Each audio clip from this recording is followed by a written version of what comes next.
বাড়ি সাফ করে সবার জুতা ওকে দিয়ে ভাঙিয়ে চুরমার হয়ে গেল। আজকে ছোটো মাছ খাবো ভাজি।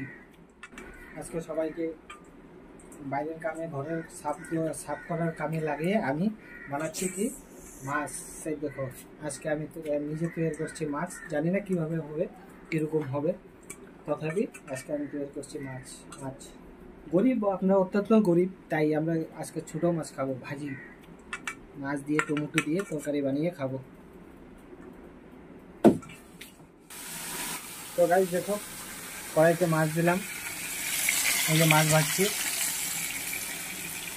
কিন্তু মাছগুলি কি হলো বলতে পারলাম না। দেখো মুড়িঘণ্টর মতন লেটা বেটা হয়ে গেছে, সব ভাঙিয়ে ভেঙে চুরমার হয়ে গেল। কোনোদিন করি নাই, করছি। কীভাবে করতে হয় তোমরা কমেন্টস করে আমাকে বলবে। নেক্সট বার যখন করব ভালো করে করবো। দেখো লেটা পুরা একদম সব মাছ ভেঙে গেল।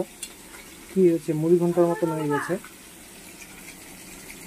দেখো আর 3টা মাছ আছে। অবশ্যই তোমরা কমেন্ট করে জানাবে কীভাবে তৈরি করতে হয়। বাড়িঘর পুরো সাফাই করা চলছে।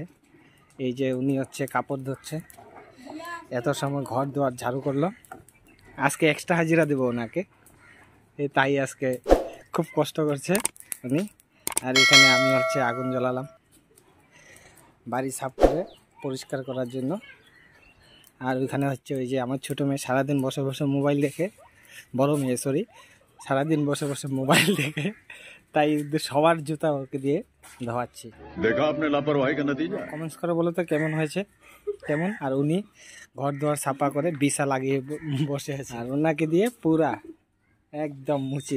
দেখুন সবাই আর জুতা পরিষ্কার করছে না। কেমন হয়েছে তো তোমরা কমেন্টস করে বলো তো আমাকে, কেমন করে।